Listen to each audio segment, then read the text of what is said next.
Being 7 p.m. on March 13th, 2019, I'll call the Lisle Library District Board of Trustees meeting to order. Roll call, please. Marjorie Bartelli. Here. Jay Fisher. Here. Richard Flint. Here. Thomas Hummel. Here. Liz Sullivan. Here. Emily Christek, absent. Lauren Wang. Here. A quorum being present, we'll move on to item 2 on the agenda, opportunities for visitors to speak. Visitors who wish to address the board can have 5 minutes to address the board on any topic that they wish, and it is a monologue, not a dialogue. We will be timing you, but and please, those who wish, can step up to the microphone, please. My name is Lee. I work at the library.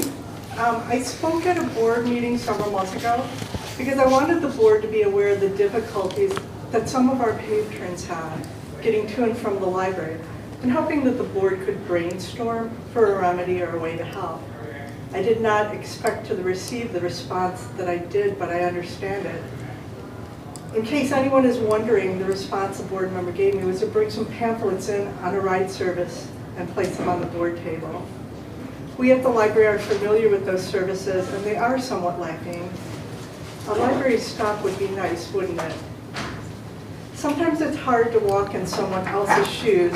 I haven't for a long time. I've been very fortunate. But through my contact at work and in the community with many of our citizens, I have learned their truths, just as I know, on a personal basis, the people of this community that has been my pleasure to serve. I don't really expect the board to know each and every one of our patrons that I see on a daily, weekly, or monthly basis. Of course, I expect it even less when a board member stops at a fellow employee's home and isn't even aware they work at the library. I would think that now that the staff has been cut to bare bones, that it would make it that much easier to know our names.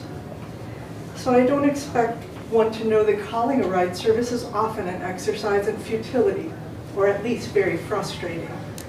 To know that recently an elderly patron who visits the library on a regular basis was left on her doorstep by a ride service because she was not quick enough to get to the door and was not able, because of extremely cold weather, to wait outside. Sure, a complaint could have been given to the service, but elderly people do not like to do that because they fear they won't get picked up next time at all. Or if they're seen to complain too often, that they might simply start getting ignored. Or you might not know of the elderly patron who was afraid that her ride might not show up. This on an evening of a severe ice storm.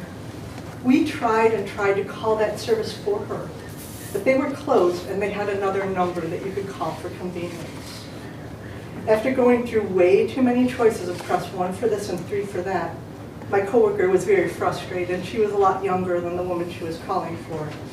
We're not sure if they were coming or not. Fortunately, the patron was able to get through to a friend and was able to get a ride. That friend had recently had surgery for cancer and was recovering. To say the least, I was very worried about both of them on the ride home because it was so icy. Or you probably don't know of a young mother who would walk to the library in sub-zero weather to get her movies and books. Even after being in the building, her hands were as cold as ice. Maybe you think that's a little crazy. It's not when you're of a limited income, a limited financial means. I haven't seen her for a while. They recently moved to another apartment farther away. It's very small, but larger than their former place. It actually has a bedroom for their child, and the parents sleep in the living room.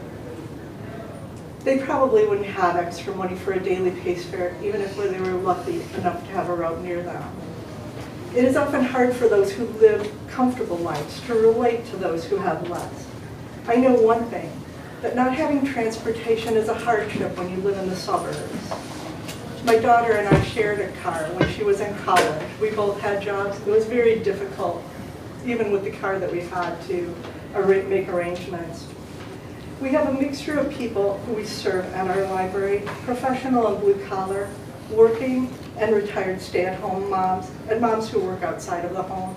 I've been both of these, and each is very hard.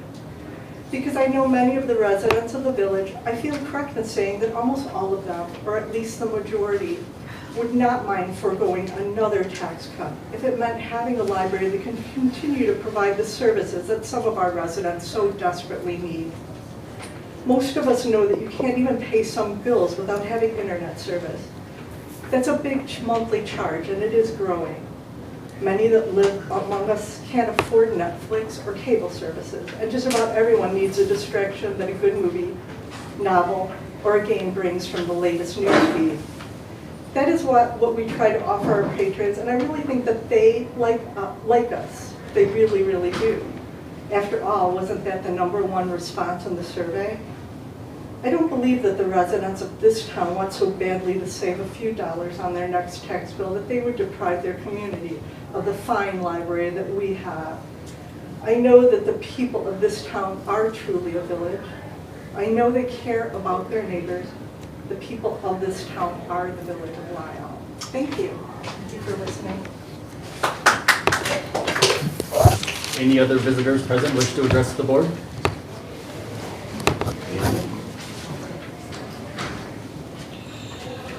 My name is Catherine Flint, and I'm here in support of libraries. They are the ultimate resource center that helps us figure out the kind of person we want to be at every stage of our lives. And so it concerns me that since 2017, I've read information about taxation that some residents have been circulating as though taxation is the only or the paramount issue for our village. Their forums seem to be hitting a crescendo in intensity, but an abyss in quality for our library. We are a community of neighbors who are supposed to be caring for each other, helping each other, protecting each other. And right here in Lisle, there are families living in studio apartments, maybe one paycheck away from homelessness.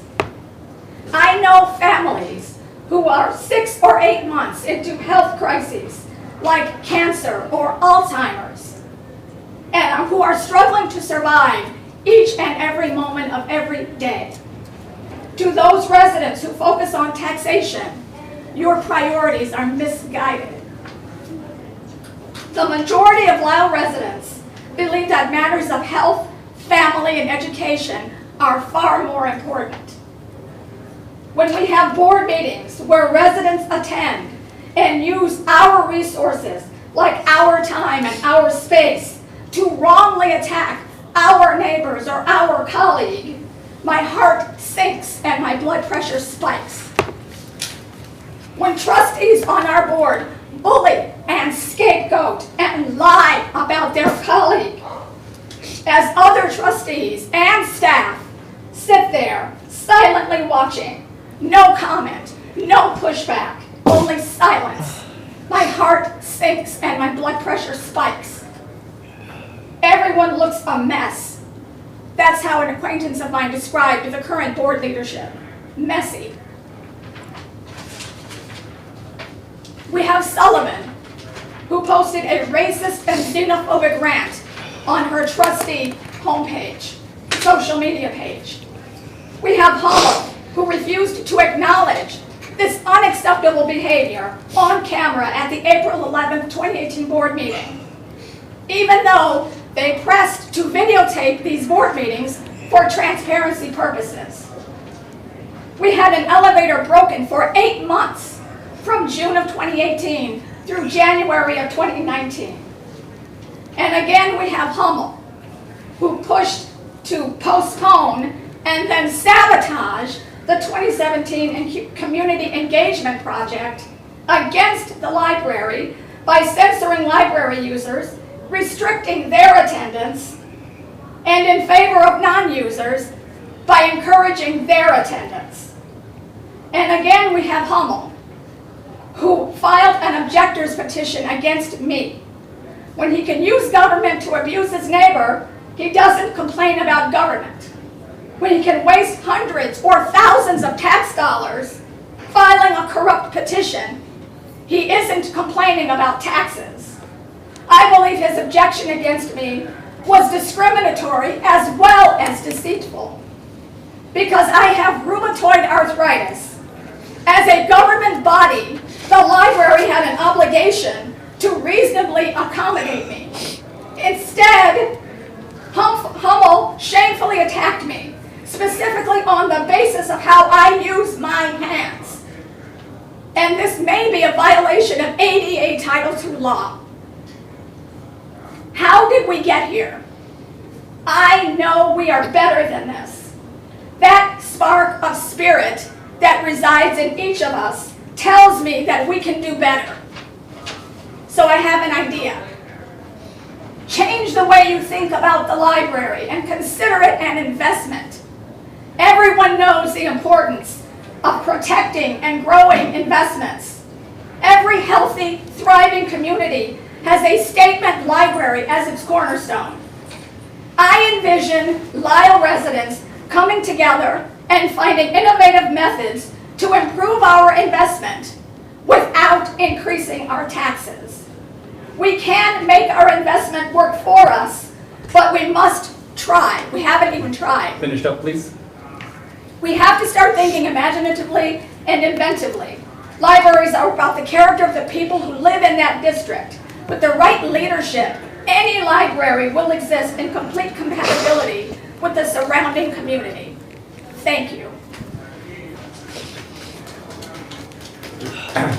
Any of the other visitors wish to address the board?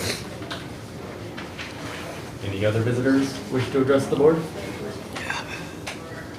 Seeing none, then we'll move on to item 3, which is the consent agenda. Does anyone have any items that they would like to see removed from the consent agenda? Hearing none, is there a motion to approve? I make a motion to approve the consent agenda 3A through 3C. 3D or D? I'm sorry. I'm looking at the wrong thing. 3D. There is a motion to approve the consent agenda. Is there a second? Second. There is a motion and a second. Any discussion on the motion? Hearing none, roll call, please. Lauren Wang. Aye. Marjorie Bartelli. Aye. Richard Flint. Aye. Thomas Hummel. Aye. Liz Sullivan. Aye. Motion passes. The consent agenda is approved. Item 4 on the agenda is the director's report. Director Weinstein. Okay, I'm going to start out with talking about Harry Potter Day. This past Saturday, the library celebrated our second annual Harry Potter Day, and despite the rain, we had approximately 585 patrons to come to enjoy the event. That was more than last year's number. It was wonderful, to put it mildly. The staff's creativity, energy, and passion for everything Harry Potter really made the day great. We had the library-wide scavenger hunt, we had a photo booth, remote-controlled Quidditch game, Forbidden Creature Forest upstairs. I even held a boa constrictor, and there's pictures of it, so I can prove that. We had a family craft station and a fabulous food court. So there's really something for everyone here on that day. And if you check out our Flickr page, you can see some of that magic. And if you read some of our Facebook responses, they were really wonderful. A lot of parents commenting that we really provided a wonderful day for the entire family there. So please check that out. On February 11th, Beth and I met with Kristen of the West Suburban Community Pantry, along with Police Chief Anderson, Deputy Chief Wilkie, and Deputy Chief Gaw, to discuss our second year of providing lunches to children in need during the summer months.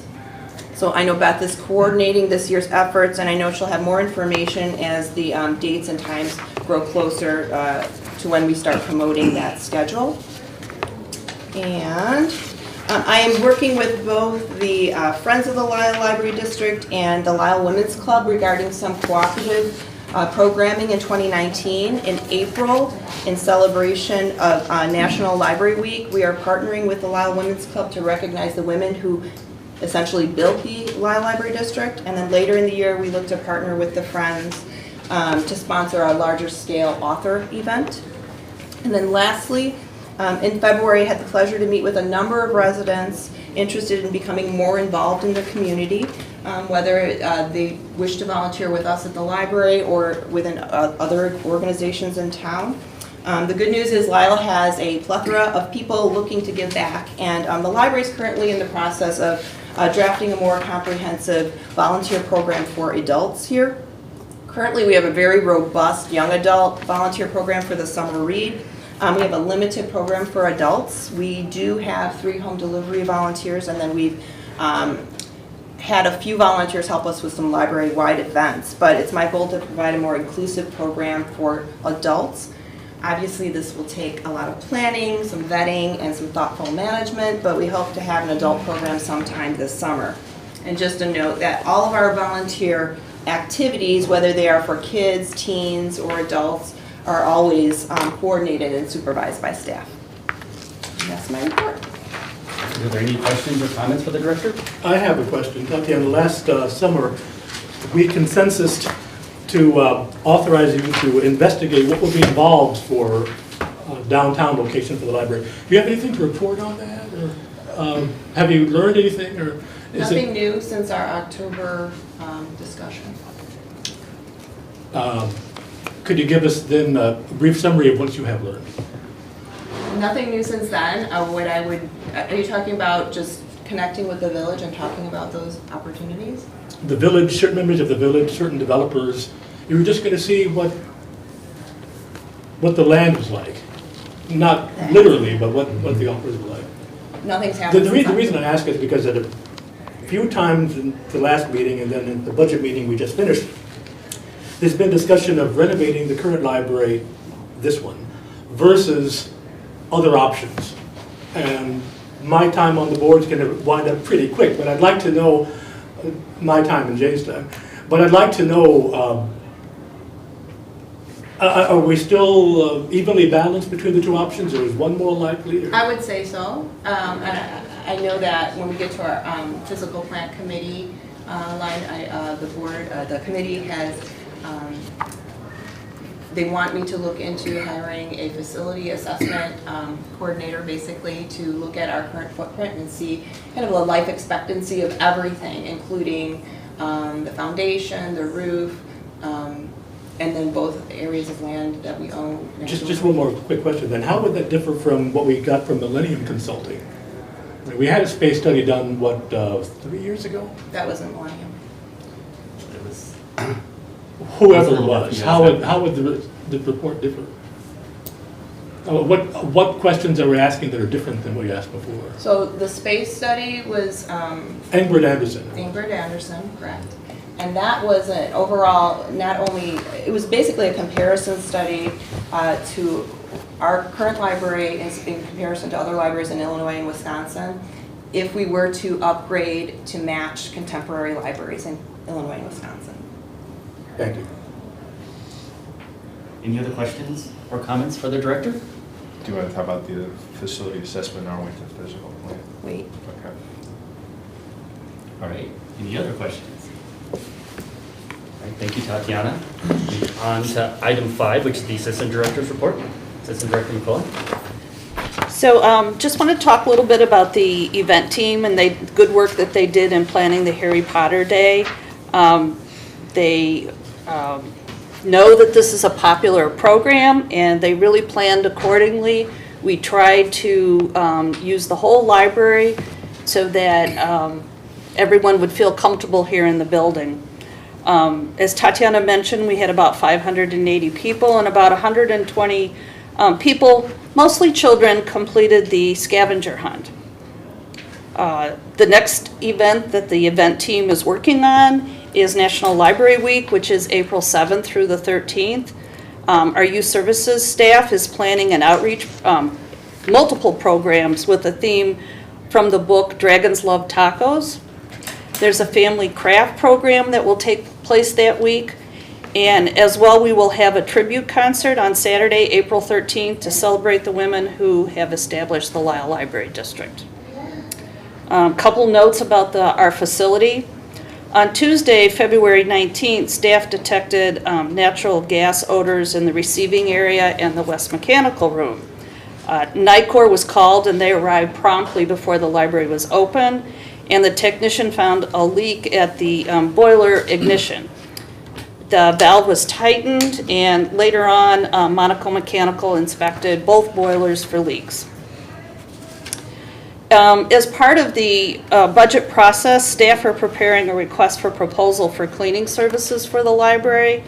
The proposal will include a one-year contract for daily cleaning of such things as the floors, the restrooms, and surfaces, emptying trash and recycling. Such things as carpet deep cleaning, window washing, and other periodical cleaning maintenance will be quoted, but that won't be part of the daily cleaning contract. I just wanted to also mention that the piano here in the meeting room was tuned, and also the foot pedals were repaired this past month. Several piano teachers usually are scheduling recitals here in the meeting room at the end of the year.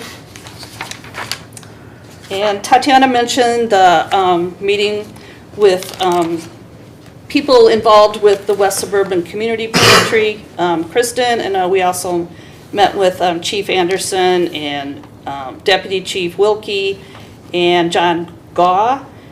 And we talked about ways to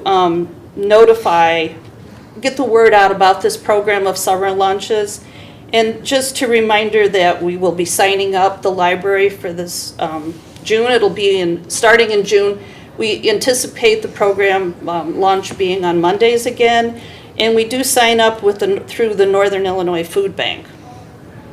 And finally, March 1st, we had a mobile office here in the library lobby with Amy Grant. She's the District 42 state representative, and she was here from noon to 2 p.m. She greeted constituents and listened to their concerns and ideas, and Representative Grant was very appreciative of the opportunity for a mobile office in Lisle. And that's it. Thank you. Other questions or comments for the Assistant Director? How's the elevator working? Good. No complaints. Anything else for the Assistant Director? Thank you for your report. Item 6 on the agenda is committee reports. 6A, Finance. Treasurer Wang. So the Finance Committee met on February 25th, and a couple of things on the agenda. We reviewed the latest cash forecast, and which included ongoing kind of operating expenses only. So we talked about one of the follow-up action is update that with a project list and timing, which make it more meaningful cash flow forecast. And I'm glad to see that we have that list today that we could incorporate pretty easily because we got a range of estimates we can input as part of the next round of cash flow forecast. The second piece, we talked a little bit about some investment returns. Specifically, for example, we have Lisle Savings Bank. Return has been below market average, so the one the follow-up action is take a look at, when it reaches maturity, what kind of market rate that would be, and what kind of alternatives we're going to have. So that's another action item. And then we also talk a little bit about the investment maturity, because average maturity right now is 1.5 years. So it depends on, we have to think about what our cash needs for the future. So with this probably going to be a next topic on the Finance Committee as to whether we're going to increase the ladder or are we going to keep it at 1.5 of maturity. The third piece we talked about is the RFP for audit services, and we have had the same firm for 5 years or more than 5? More than 5 years, yes. How many? So it's 10 years. So it's really good practice to see what's out there and see what kind of value-added services other firms can provide. And in the meeting, Tatiana brought really great examples of some other RFPs from other governmental entities. So we took a look at that, and she has incorporated our input into the proposal we have on the agenda, so she can walk through with that with us later today. So that's all. Thank you. Any questions for the treasurer on the committee or financials? Just have a quick question on the treasurer's report. Yeah. Did we, I can't remember if we did this or not, but did we set a goal of reducing the corporate cash balance to a certain number of months? This is on page 8.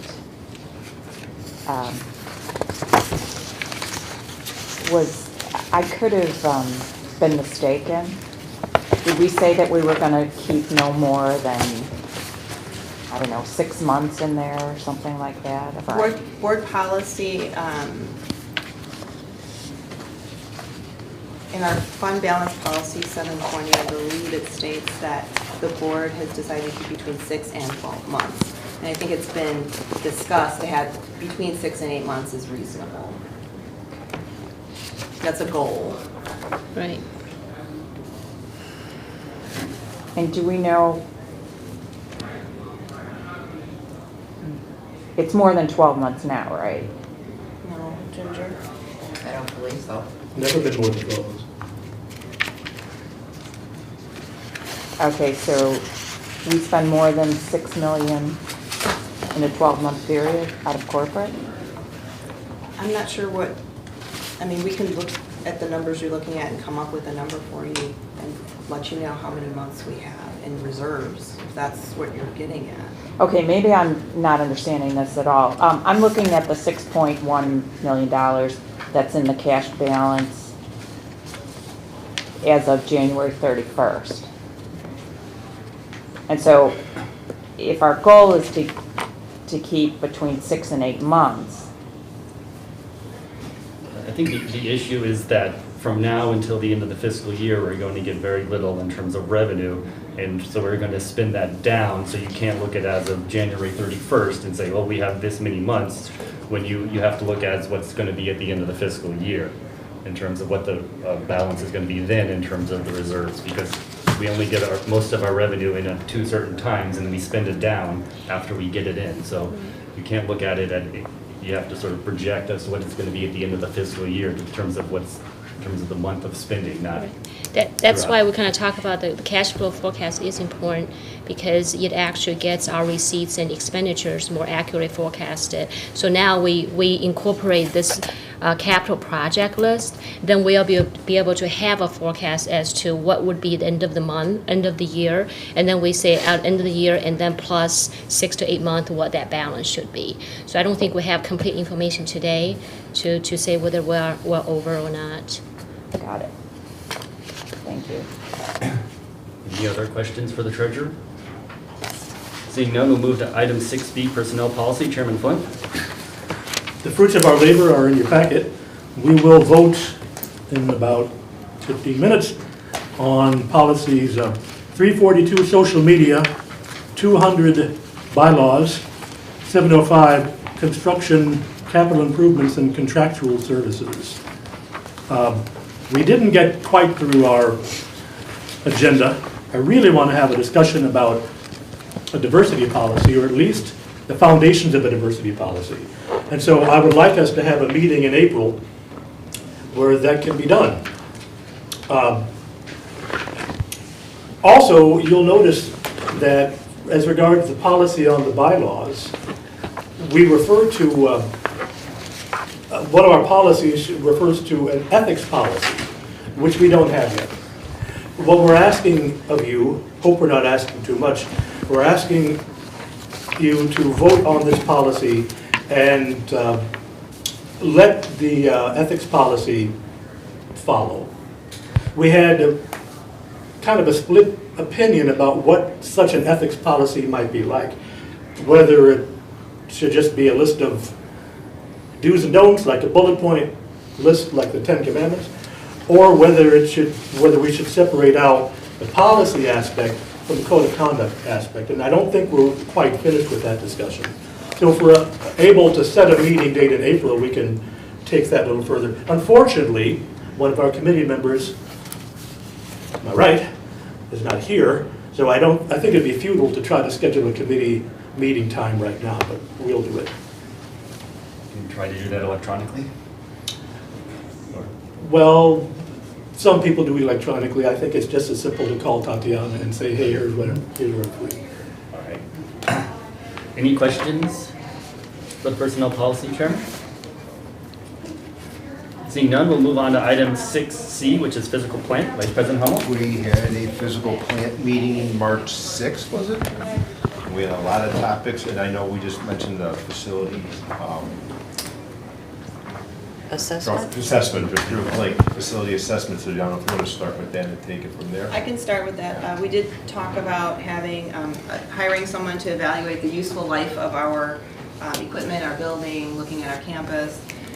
What I did was I called 6 different vendors in the area who could do that job, as well as assess our stormwater issues that we've been having, because that was another agenda item to discuss. We looked at that, and we're looking to seek a proposal from one of the firms we've used in the past, FQC. And then we discussed keyless entry. We determined that because of the cost of that kind of project, we would recommend that it be in the 1920 budget, and it would probably be a project we would have to go out for a bid for. We discussed our HVAC and our aging equipment. We had a little a list there about the age of the certain components in our facility, as well as we have an HVAC project in the administration office that we're going to move forward with. And then the bathroom counters, we were looking at vendors to provide quotes for the east end, which is this end of the building, to upgrade our countertops and our sinks to make them more inclusive to those patrons in wheelchairs or for children. And then we had parking lot lights. We had some outages, but we're okay with that now. We've determined what the problem was, or are we still investigating that? We have 2 lights that are currently out in the parking lot, and as soon as the weather warms up, the electrician will be able to trench in the dirt. They don't believe that the conduit is in the driveway, but as soon as the weather's a little better, they'll be able to fix and get those 2 lights up and running. And then we have the updated project list that we've already talked about. Regarding Harry Potter Day, record-breaking attendance, I think. Better than Did we have to borrow the parking spots across the street from the? Just for staff. For staff. So I hope there's discussion in the committee about ways to remediate that, so we don't have to borrow parking spaces. We stay in this footprint and expand parking, or we build new and make sure we have sufficient parking. But I don't think we should keep borrowing from the Catholic Church across the street. Although, not long ago, I ran into the pastor of the church, and I thanked him for letting us borrow his lot. And he was very, very gracious, but I don't think that should be part of the business model. Any other comments or questions for physical plan? All right. Thank you all. Item 7 on the agenda is unfinished business. I do not believe we have any unfinished business with us this evening. So I'll move on to item 8, which is new business. 8A is approved request for proposal for audit services. An action required to accept the RFP for audit services for the Lisle Library District. Treasurer Wayne, do you wish to make the motion? Yeah, I move to approve the request for proposal for audit service. There is a motion. Is there a second? Second. There is a motion and a second. Do you guys wish to elaborate? Yeah. Well, I think Go Alana ahead. did a good job when she talked about Finance Committee work. What's in the packet is a draft, and it's comprised of all of the feedback that the committee provided me. Also took some ideas from other RFPs that are out there in the library land. We also supplied a list of 5 different firms that local libraries are using, so we intend to invite these firms to respond to our RFPs. And just a quick note, if you didn't notice, our current firm, Community, has been acquired by Sickich, so that's just another mention there. So we'll see what happens. Thank you. Is there discussion on the motion? I have go ahead. A question under, looks like paragraph 1, 2, 3, 4, under page 1 of this, LLD. Do we want to include unincorporated Lisle in the description of what we serve, who we serve?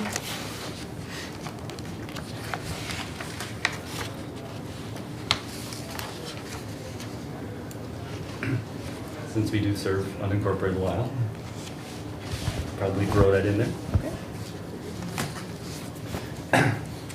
Any further discussion on the motion? I just wanted to highlight a couple important dates in this proposal. One of the critical aspects of this RFP is that they must be able to finish their audit and present the audit results at our October meeting. So that's one of the critical criteria for selecting it. So that means they will have to take a look at their audit timing and field test schedule to fit our requirements. The second piece is around the 2 times for us as trustees. Here I clearly say April the 15th, we'll get all our proposal, and then it will be distributed among the trustees for their feedback and review, and we intend to vote at the May board meeting. And this will give them ample time to put us in their schedule, hopefully. And we will allow for 30 days for receipt of proposals. And then just one more question on, it's page 3 of the RFP, but page 54 of the packet. The very first item number 8 on that page, we talk about documenting a maximum not to exceed fee for 3 years. We might want to consider changing that for each of the 3 years. Because I think the difference is we're asking for, when we ask for 3 years, we're asking for 3 years together. When we ask for each of the 3 years, then it gives us the ability to have each of the 3 years individually priced and us to decide about each of those 3 years as an individual contract. Makes sense to me. You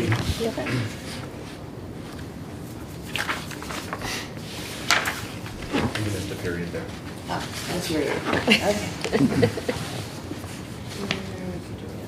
Okay.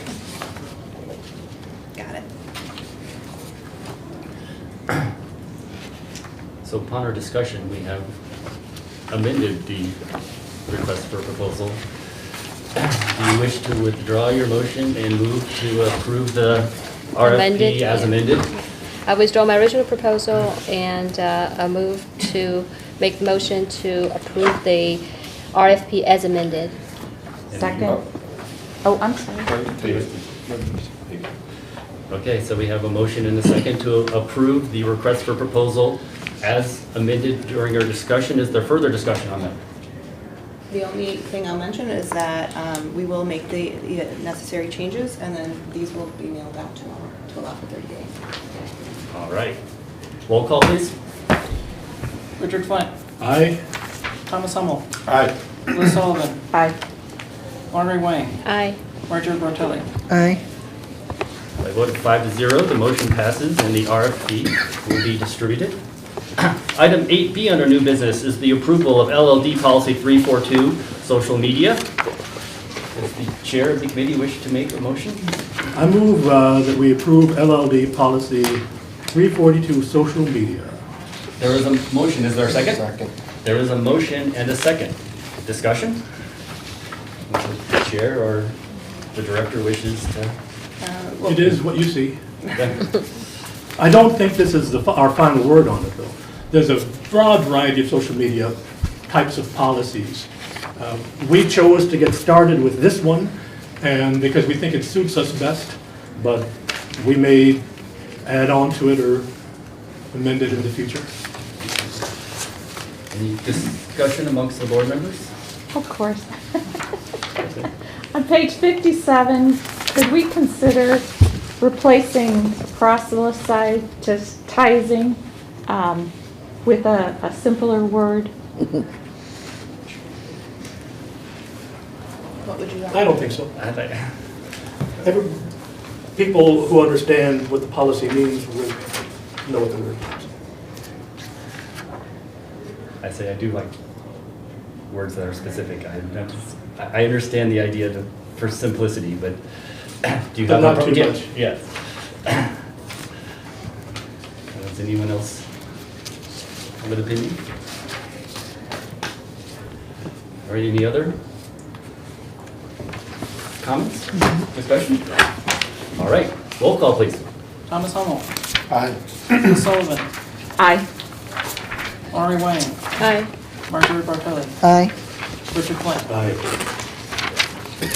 Motion passes by a vote of 5-0. The LLD policy 342 on social media is approved. Item 8C is the approval of LLD policy 200, Lisle Library District Board bylaws. I move that we approve LLD policy 200 bylaws. There is a motion. Is there a second? I make a second. There is a motion and a second. Any discussion on the motion? This is our first stab at amending this policy in a long time. And it achieves certain results. It fails to achieve others. I honestly don't know how I'm going to vote. I moved it, but that doesn't mean I like it. So we will see when Chris calls the roll how I vote on it. All right, any further discussion? Of course. On page 62, the last sentence, I was just wondering, it says all vacancies shall be filled, et cetera, et cetera. I'm wondering if we would want to consider, So you're in the Under- just above Article 4, so you're under yes, vacancies under yes, okay. I'm wondering if we want to consider defining the process there. I think the addition of inconsistent with Illinois election law is where we define the process, that we're going to do this in accordance with the election law, which fills out the requirements of how the procedures how we do this. Gotcha. And then on page 63, and I struggled with this one, and Tom, don't take any offense, but I don't think the VP does much. I mean, and we struggled with this at Lisle Women's Club. So we, rather than have the VP be just somebody who sits in for the P, we gave, for instance, the VP duties such as being the program manager. So that VP, it's not quite applicable here, but that VP is also responsible for planning and directing and managing the program that we have every time. And I would like to see, you know, the VP have a little bit more meat into that, have some duties other than, you know, sitting in. Just personal opinion. In Washington, D.C., Mike Pence's duties are to preside over the Senate and to inquire daily into the health of the president. That's about all Mike Pence And I has. think And I think we should, go ahead. Yeah, I was going to say, I think that these officer positions are actually defined by state law or state statute. If you look at the library statute, I think it says president, their duties, vice president. And I think it's pretty simple, actually. So, I mean, it is kind of just a standard. Yeah, I don't think our objective is to give the trustees things to do. I think it's just to describe what their role in leadership is. Well, then what we could do is just say primary roles and say consistent with Illinois election law. I mean, because if we're going to be consistent and not define the process because it's already predefined, and if this is verbatim predefined. Yeah, I don't think it's verbatim. I can't say that I've. So just outlines to inform the public. Yeah, I mean, going back to my previous point, one could argue that you should put the process in here because, you know, under all vacancies will be filled by appointment by the remaining trustees as consistent with Illinois election law.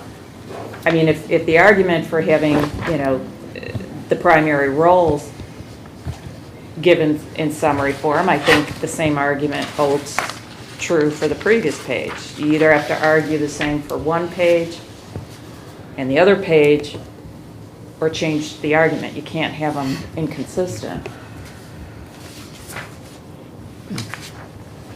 But we're not talking about the primary roles we're not talking about Illinois election law under primary roles, we're just giving an outline regarding the titles. And we don't want this to be a portal where every item says, see statute, see statute. I think it's clear. I think it raises no controversy. And I think going forward, if future boards wants to provide the vice president with more responsibilities, they're capable of doing that. I don't know if there's a sense now that we need to change this beyond the responsibilities that are listed for the vice president. Traditionally, the vice president has chaired a committee, been a member of other committees, so the vice president has lots to do. It's just not written in stone in the bylaws. Not everything has to be written in stone. So I do have two comments. I don't know whether it just maybe just more clarification of my understanding. So if you look at page 68, so we're talking about the board president shall appoint these following standing committees. So we got fiscal plan, personnel policy, finance. I think for a while we kind of talk about whether we Where's that? need. I don't see that on 68. Oh, page, it's not 68? No, I think this, I got a different page. Oh, I'm sorry, I printed. So what article? What article? 6. Article 6. Yes, committees, right? So talk about the board president appointing these standing committees, fiscal plan, personnel, and finance. I thought, a few meetings ago, we kind of talked about whether there's a need for a technology committee. And then I think it was talked about, we have too many committees, maybe we'll wrap the technology committee underneath the physical plant. So that's something I think in the future maybe we can talk about again if it deserves a special attention and focus. Just one note on that Right. comment. These 3 committees are per statute. Oh, So that's okay. why they're mentioned in the bylaws. Any other ad hoc committee or additional committees, that's per the board's discretion. Okay. Because I understand right now is because a lot of the infrastructure investment is really under the fiscal plan committee's, guidelines and leadership. Then I have a question on, let's see what the number is.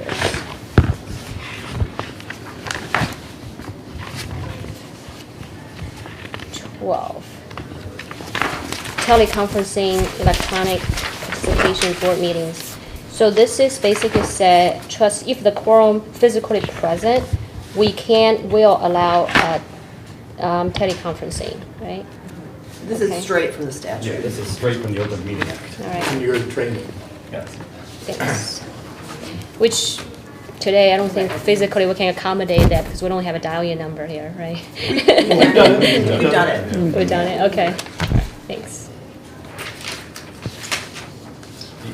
The only comment I had was Article 4, back to page 63, where the second full paragraph where it says, in the case there are more than 2 candidates running for the same position and none receive a majority of affirmative votes, the vote will be rerun. Then it says the tie vote candidates. It's not necessarily will be a tie vote, it would be a candidates. I don't know if that, I don't know. What article are you on? I'm sorry. I'm in Article 4, page 63 in the packet for those who have the numbering. Would just be the candidates? I don't know. You mean the top, like this, the top 2? Well, that's Yeah, a question. yeah, I don't know. yeah. Are you gonna let all, if there's 3 candidates and nobody gets the majority, then you let all 3? I'm not sure what, if the, Yeah, maybe just the candidates. committee had a discussion about this, or,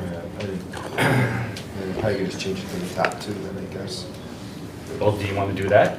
Why wouldn't you let all 3 make a Yeah, statement? maybe Okay, 3. okay, that's fine. I think Or the all 4. candidates makes the most sense. You're not calling it That's a fine. tie. That's fine. I agree. I will say this one thing before we vote. The issue came up that when this board meets to elect officers, presumably in June, there won't be a president.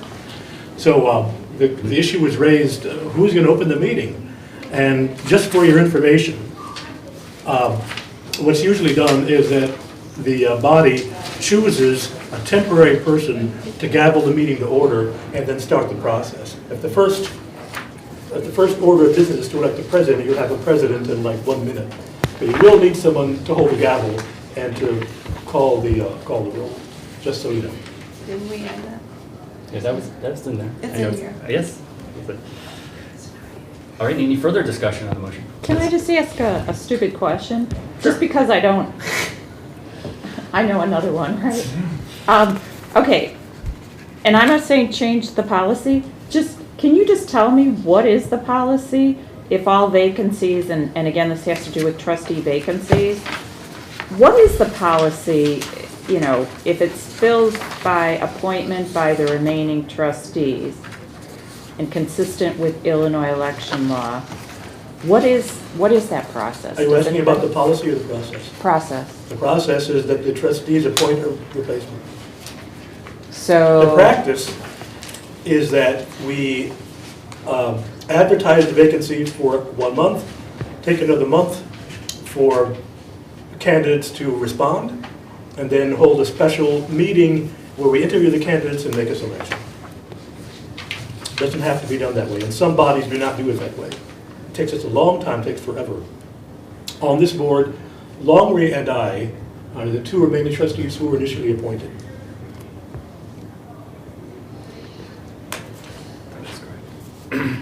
Okay. Any further discussion on the motion? It's been a good discussion. Hearing none. Roll Need call. an amendment. Oh. There was a change. Are we going to change it? Okay. Do you wish to withdraw your initial motion, Chairman Flint, and move it as Substitute amended? the amended motion, yes. All right, there's a motion to approve Second. policy 200 as amended, and we have a second to that. Would you like to remind us what the amendment was? The amendment was to delete the word tie, Just replace with candidates. but replace with candidates. If there's an election where no one gets a majority. Any further discussion? Hearing none, roll call, please. Lori Wang, Aye. Marjorie Bartelli, Aye. Richard Flint, Aye. Thomas Hummel, Aye. Liz Sullivan. Aye. Motion passes 5-0. LLD policy 200, Lisle Library District Board bylaws is approved. Item 8D under new business is the approval of LLD policy 705, construction, capital improvements, and contractual services. I move to approve LLD policy 705, construction, capital improvements, and contractual services.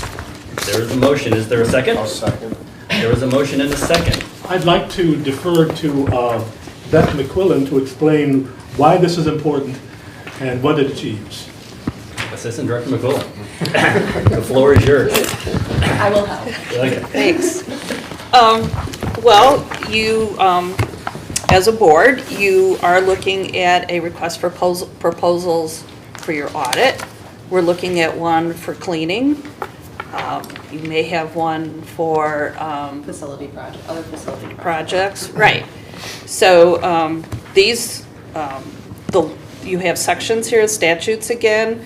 The amount is $25,000, that's new law. Tatiana, were there other changes here? Yes, okay, so we have added other language from the statute that is referenced in the policy. We've actually changed the name of the policy as well at the top there. There's been some repetitive language that has been struck. And then the other change we had was for formal bids not required, we took out the repetitive language and increased the amount from 1,000 to 2,000. So it's pretty simple. The reason we had to do this is because we do have some upcoming projects where we will be putting out a call for bids. And so we want to make sure that this policy is in accordance with what our actions will be in the very near future. Is there discussion on the motion? Okay, hearing none, then roll call, please. Marjorie Bartelli, Aye. Richard Flint, Aye. Thomas Hummel, Aye. Liz Sullivan, Aye. Lori Wang. Aye. I voted 5-0. The motion passes, and LLD policy 705, construction, capital improvements, and contractual services is approved. Item 8E, trustee reimbursement for meeting, conferences, and workshops. Need to reach consensus regarding trustee conference attendance and form review. Director Weinstein. Okay, so I let the board know that there was a meeting opportunity, and that's happening this Saturday, March 16th. And so our practice has been to, and I'm sure you've all received the email from ILA, we're all members here. So just, there is an opportunity to meet on the 16th, it's in Oak Brook.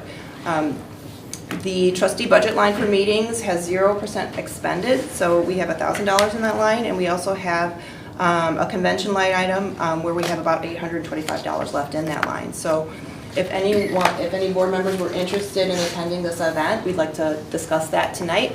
The administration can fill out the reimbursement form, and then that will be in the packet. And if you choose to be reimbursed for your travel expenses, that will be in the next month's packet. And that's per 50 ILCS 150, or yes, the new Local Government Travel Expense Control Act. So That's the regional ILA meeting. I think the focus this year is on succession policy, is that right? I'm not sure. I sent you all the agenda. I have not really dived deep into the agenda. It would be good to attend some of those sessions. I encourage you to consider that, because one thing that we have not studied in any depth at all on this board is succession policy. And if you want to know why, I'll be happy to tell you, though not right now. But we ought to have at least a succession practice. I've been told that we actually do have a de facto succession activity, which involves the important people at the library indicating what file names are, what passwords are, what current projects are, et cetera, et cetera. I'm sure this convention will go in much more detail about that. Also at the ILA meetings down at the Marriott on 22nd Street, there's always a question and answer session with a library lawyer. And a lot of the questions have to do with the do's and don'ts of construction. You can get into big trouble by saying the wrong thing if your library is trying to raise some money. So I hope some people go. I'm not going to go. And I will not be going. Are there other trustees that are interested in attending? No. So it looks like, Okay. unless Emily, we can get in contact with Emily and see if she's interested in going. Yes. All right, that is item 8, new business. Move on to item 9, which is opportunity for trustee comments, limited to 5 minutes. We'll go alphabetically. We'll start with Marjorie today. Thanks, Jay. You're welcome. I'm not sure, Tom, if you mentioned the next physical plant meeting is April 7th. It's April 17th, I'm sorry. 7th. 7th or 17th? 17th. Yes. At 7 Thanks o'clock. for reminding. Okay, thank you. I have nothing to add. Trustee Flint? Trustee Hummel? I'm good. No. Oh. Oh. You're going to the, no, just kidding. We're actually the item 9, opportunity for trustee comments. So we're almost up to you. So, but Trustee Sullivan is next. Trustee Sullivan has nothing. Welcome, trustees. Thank you. Do you have some comments you would like to make? I don't. Oh, Okay. except Harry Potter Day was a lot of fun. My kids really enjoyed it, their friends really enjoyed it, and staff did a great job putting it on. And after the meeting, I could go. and after the meeting, we'll talk about the ILO meeting coming up to see if you're interested in going. No, we voted that you're right. Yeah, you're going. Treasurer White? I'm good, thank you. All right. And that brings us up to the last item on our agenda, adjournment. Does anyone have a motion? I move to adjourn. There is a Second. motion and a second. All in favor, say aye. Aye. Any opposed? We are adjourned.